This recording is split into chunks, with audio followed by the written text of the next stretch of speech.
Policies, the last one that will take a bit of time, I expect, to review and approve the data breach policies.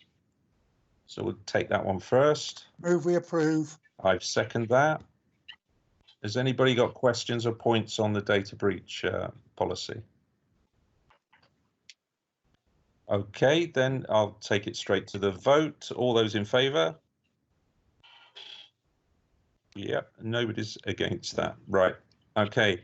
B, to review and approve dealing with unreasonable behaviour policy. Okay. Now this has been out. We've had feedback. Move we approve in general, subject to any alterations. I think here we can go through this, and we've had a very detailed feedback from one councillor and a few other opinions. My opinion is that after reading through it several times, it seems fairly standard and fairly similar to other parishes and town councils in the country have done.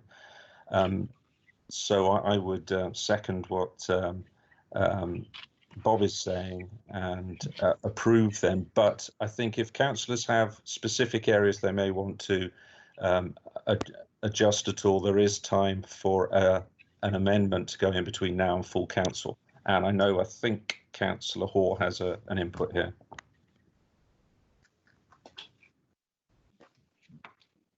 Thank you. Yeah, I think this is a really important document, and you really need to protect members of the staff from harassment. You also need to protect the council taxpayers as well, because obviously if the bandwidth is being used up by one or two people, then other residents aren't necessarily going to be able to get the service that they deserve.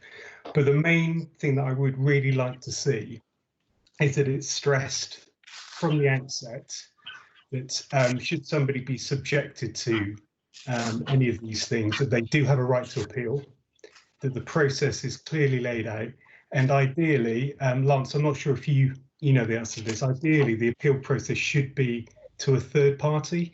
Is there anything that would act in that manner? We're not subject to the Ombudsman, so that's not an option. The only option is for people to make a complaint to the Information Commissioner's Office, which is an opportunity that's available to them.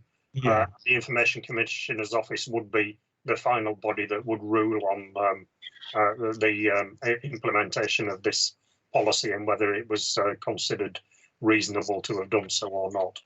Yeah, so I think as long as it's clear and the process of doing that is made clear from the outset, so that this doesn't seem like the judge, jury, and executioner. There is redress if somebody wants it, and I'm happy with it, because I think it's very important to protect staff and other residents. I think there is an appeals process outlined in here that goes to a panel of councillors, and councillors are addressed by the residents. So in a representative democracy, they are representing their residents. So that should act fairly. And then, but we do need to add, I think, that if they're not happy with that redress, then they go to the. My worry is that even though we're all democratically elected councillors, certain individuals will, without a doubt, politicise it, because they've already shown that they are determined to try to undermine the integrity of the council. So that's why I think a third party ombudsman is essential. Yeah. Okay. So I think we could probably come up with a proposal where you put something at the beginning of the just kind of highlighting that right from the onset. So that's something absolutely we could clear. Yeah, absolutely. Right. It needs to be very, very clear. A few more people wanting to make points. We've got Mr. Jubby online, and he did say he wanted to talk on this, but I will ask him to try and be as brief as possible, bearing in mind the fact it's 9:15 here. But thank you, Chair. I will try and be as brief as possible, but I've got 4 points with questions that I do need to raise. Firstly, this policy is not available to the public. It should be, so we can see what's included in it now. Otherwise, how can we comment on it tonight? I think you've seen it. Luckily, I was provided a copy of it, so I can comment on it. Question number 1. In July, you approved a data policy and you improved a retention schedule. None of those policies that you approved in July say you're going to retain phone recordings or Facebook data. Why does this policy not match the privacy policy and data policy you just voted for in July? Doesn't that make this illegal? Can you answer that question, please?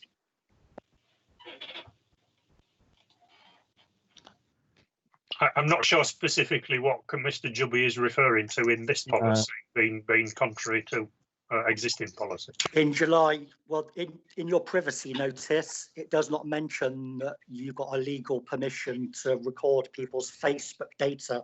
For example, you would need to have been granted investigatory powers under the Investigatory Powers Act 2016 in order to gather and retain bulk personal data sets on people. Only the police or the courts can give you that power. This policy that you want to approve will ultimately give you the power to create a data set on somebody from Facebook or from phone recordings without you being granted that investigatory power. Or some people might call that a snooper's charter. You are not allowed to have a snooper's charter. I still don't understand what it is within this proposed policy that you claim is giving us that power. Yeah, I'm confused. Because it says that you're going to record people's Facebook data and you're going to use it against a person if you think they're being unreasonable. You have to suspect somebody of a criminal offence to be able to gather such information. Just because somebody has been offended by a comment somebody has made, that does not give you the power to gather people's Facebook data or to record people's phone calls. You know, comedians make offensive jokes all the time. Can I just say the word I've just done a search. The word Facebook doesn't appear in this policy. Yeah, so which page? Social media. Social media. You're going to keep a record of comments people have made on social media.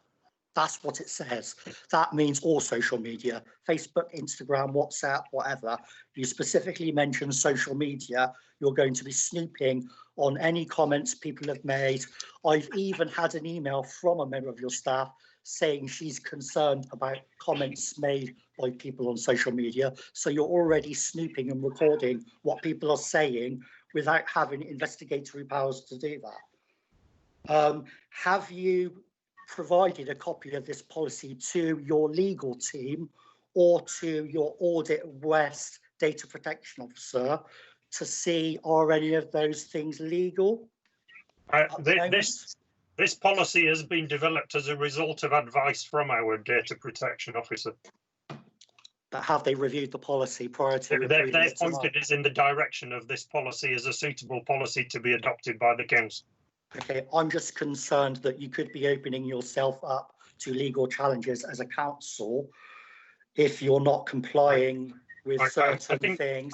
I think you're mistaken in the expectations of the references to social media and this bit of the policy that I've got in front of me. This is referring to us keeping records of evidence of social media that has already been referenced to the council.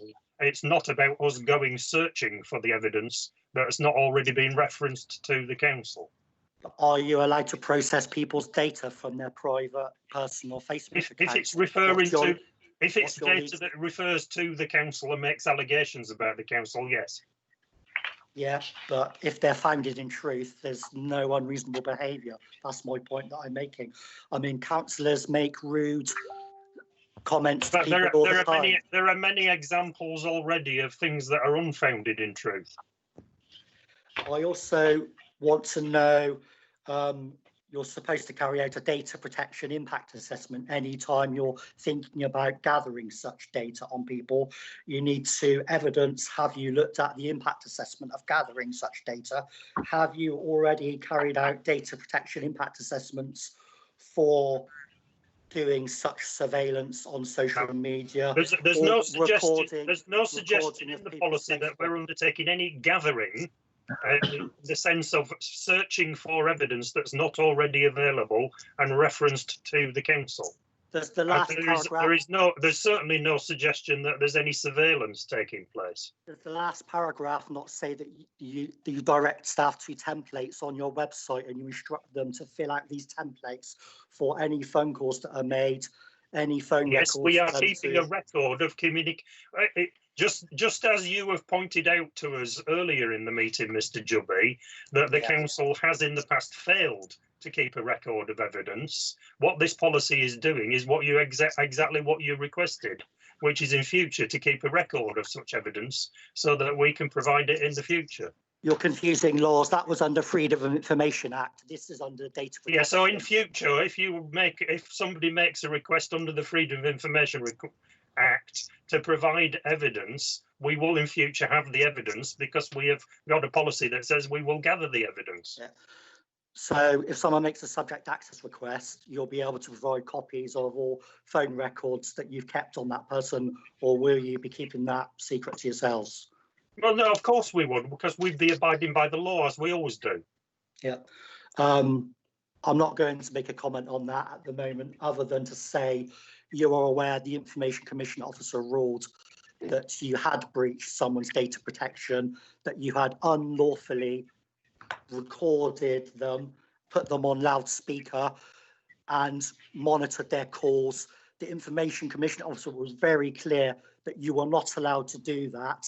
Yet here is this policy where you're explicitly saying you are going to now do that, counter to what you have been told is against the law by the external third-party regulator, which Councillor Hoare made very clear he wants that oversight, and you are potentially completely going against that oversight, which has been provided to you already.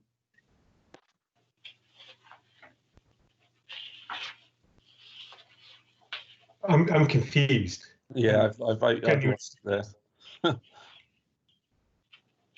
Sorry. Can we move on? Right.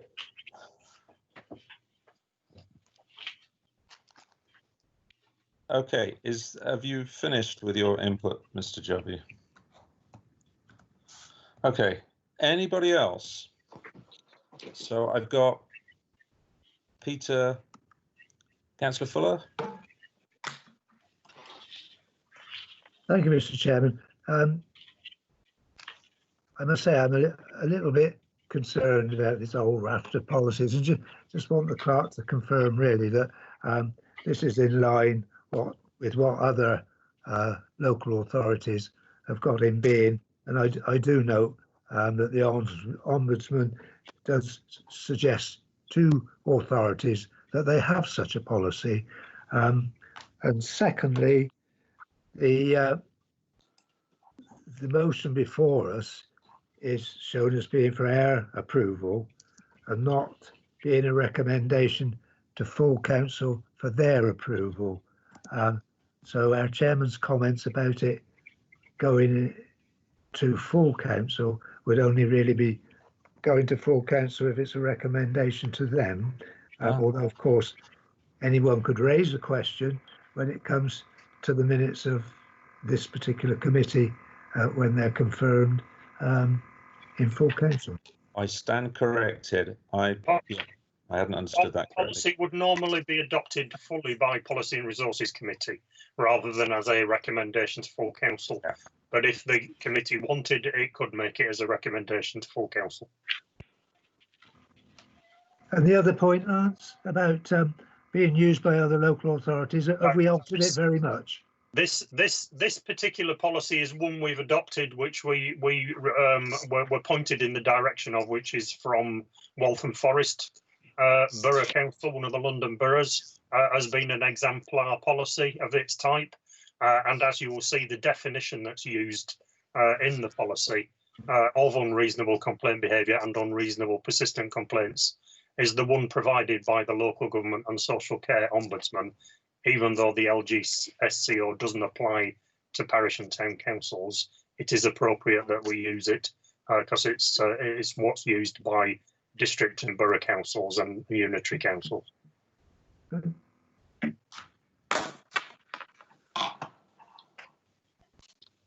Okay, I've got Councillor Bryant.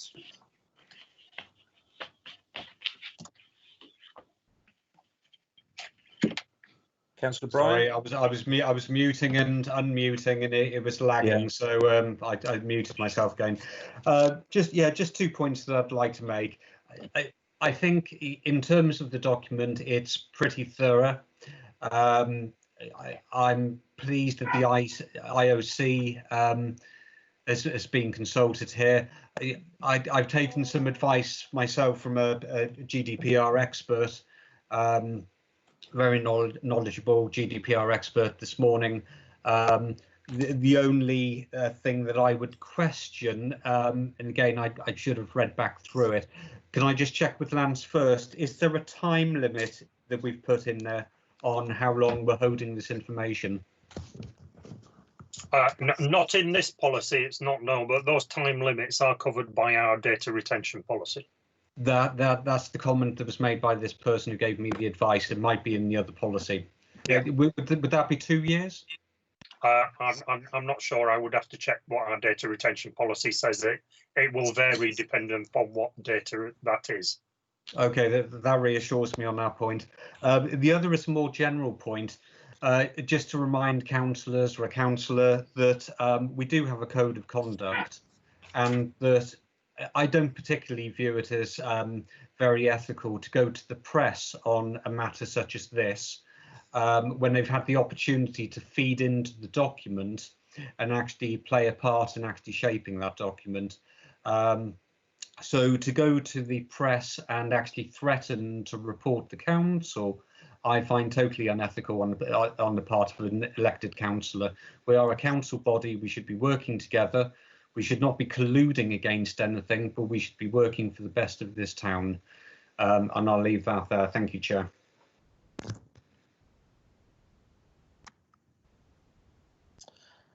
Okay.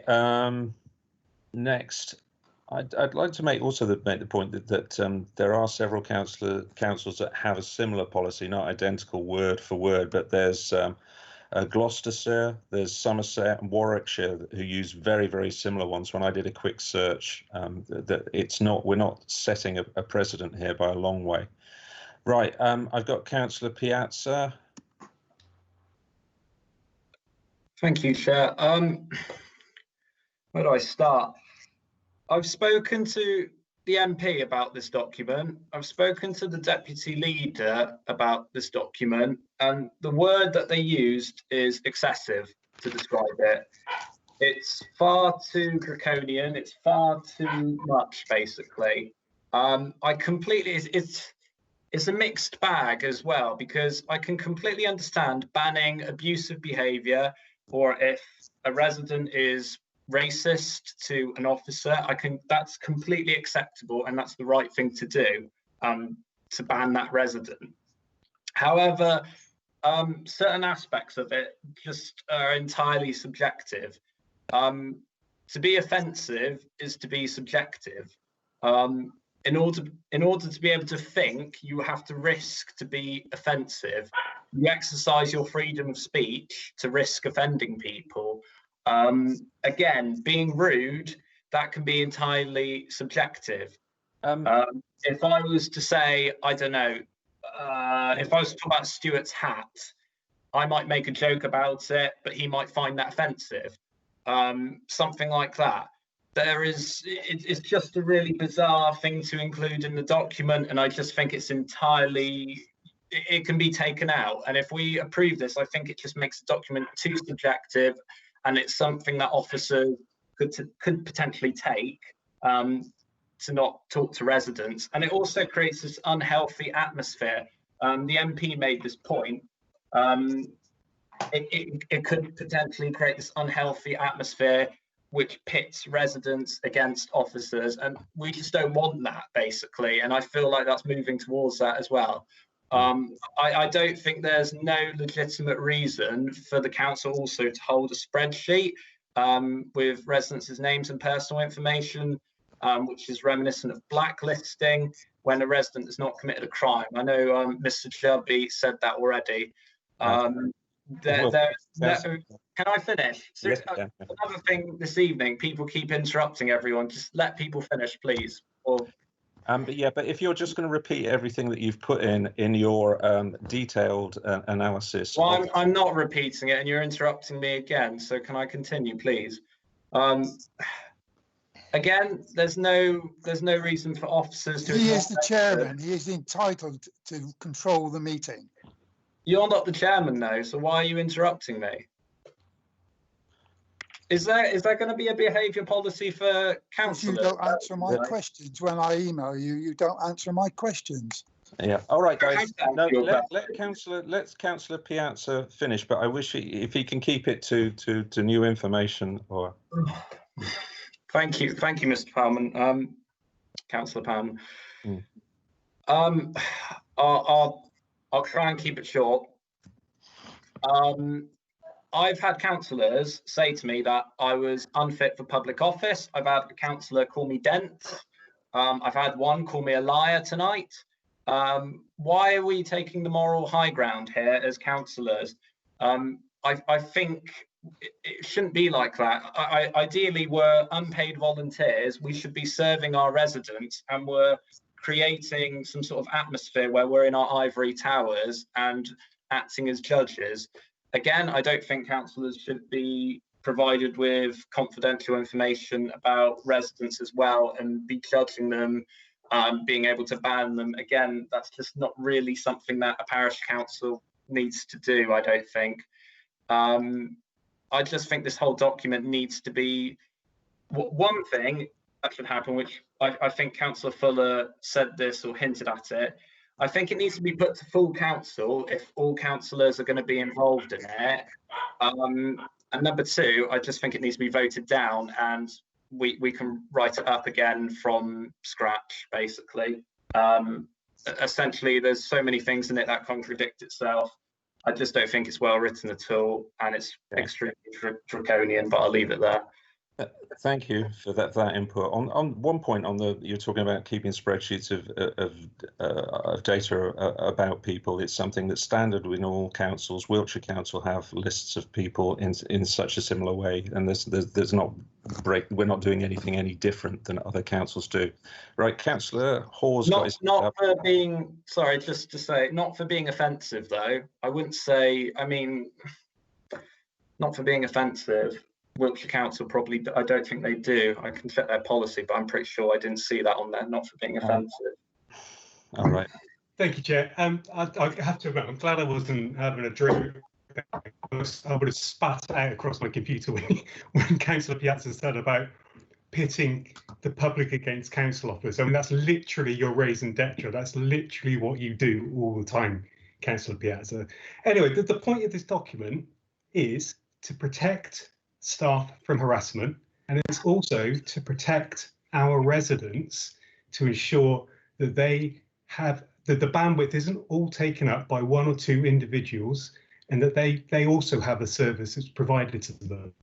Now, if they also have redress to another authority to adjudicate on whether action taken because of this document against that individual is wrong or right, then surely there's no problem. This is a purely standard document. The one concern that I had was that I did not want the council to be portrayed, which I know you will, Councillor Piazza. I did not want the council to be portrayed as judge, jury and executioner, even though we're all elected. We're all elected.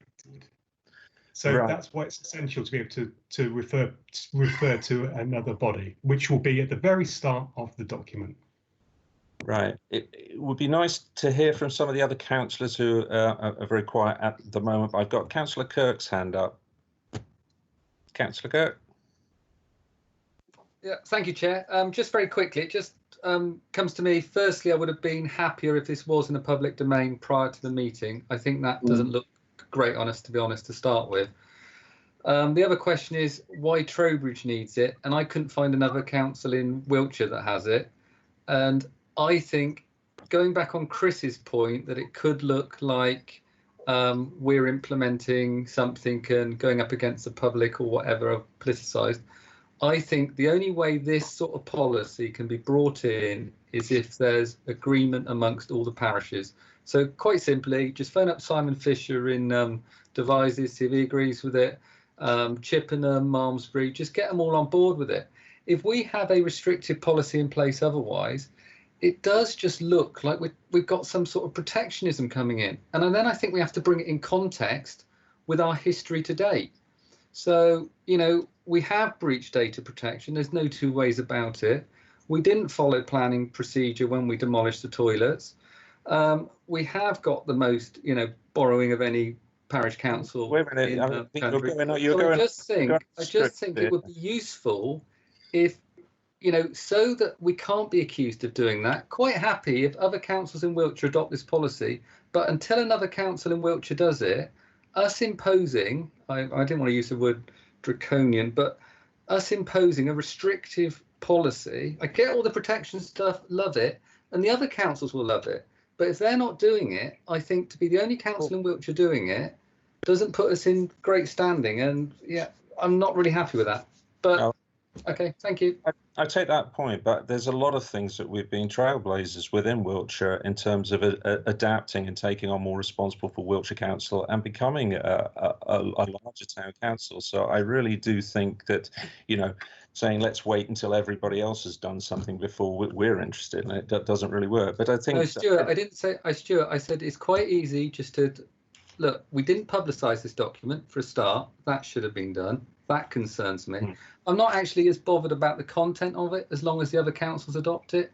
It won't take Lance long just to postpone it. I would go for postponing this until we get the views of the other council, because having something alone. Can I provide an answer to your point as to why other councils haven't adopted it? Because their DPO hasn't advised them to adopt it because they're not having to deal with such issues at the moment from members of the public, which requires them to adopt such a policy.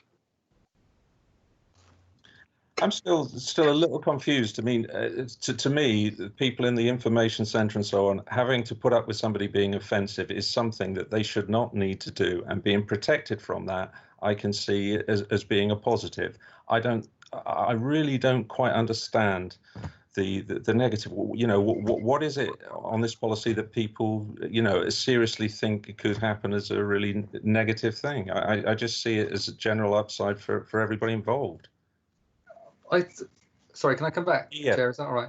Yeah, no, I take your point fully in terms of if it is a great policy, but that's not to say that the same situation isn't going to happen with other councils. I'm just saying, in the public domain, a document that hasn't been disclosed to the public, we are agreeing in private, although now it is open to members of this meeting. We're putting something in place that other councils in Wiltshire don't have.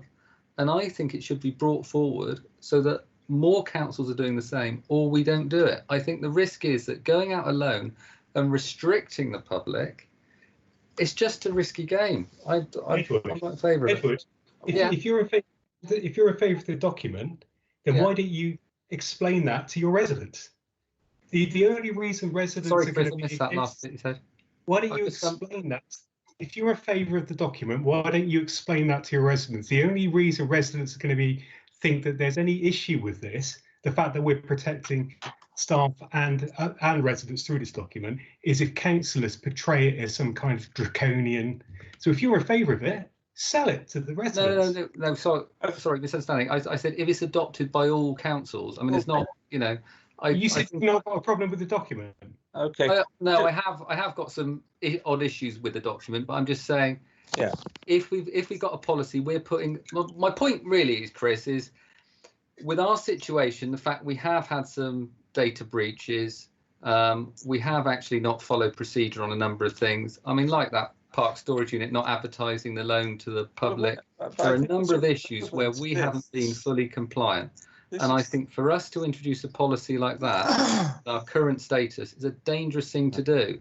I think it just looks like we're being restrictive. Look, if all the councils in Wiltshire want to do it, then we can go along with it. But us putting something in place, restricting members of the public in our situation, it must be feasible. I cannot believe that we're the only council in Wiltshire that has to have this document. Okay. Can I respond to that? Because yeah, of course you can. Sorry. Someone's been doing some research in the background as we speak. Malmesbury have a very similar policy, so you can check out there as well. So it's not true that nowhere in Wiltshire has got this policy. Okay. I'm happy with Malmesbury's one. I think just do that one. Okay. Anyway, I think I want to move to the vote. No, did any more hands up? No. So I think we will take this to. You've got Jeff and 2 others. Jeff and 2 others. Sorry. Oh no, they've gone. They've gone. Okay. Now. No, I've got Jeff back again. Jeff, if you want to say something. All I was going to say is I personally have no problems with the procedures. Okay. Could I suggest that we put 2 copies into the Tourist Information Centre and put it to the full council? Okay. So I think we've got it. There's something highlighted in yellow just saying that Lance is going to add in suitable wording about the appeals process at the front section. But given that he's done that and this doesn't have to go to full council, I'm going to put it to the original. I will move it with that addition. Okay, and I'll second that. And I think that Antonio's probably going to ask for a recorded vote. I think we might as well have that anyway, just to satisfy him. Yes, please. You know me so well. I know. Save us. So let's go through that process. Councillor Bates. 4. Councillor Bryce. 4. Councillor Bryant. 4. Councillor Cavill. 4. Councillor Fuller. Abstain. Thought you'd have something Councillor different. Halleck.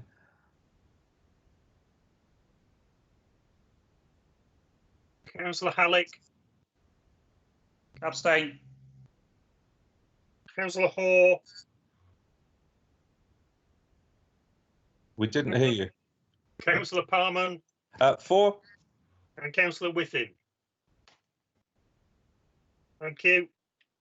That's 7 to 2 abstentions. None against. Okay. Right, back to the agenda. Thank you. That's carried. Yep, that's carried. Sorry, I will keep saying that. And that's both of them.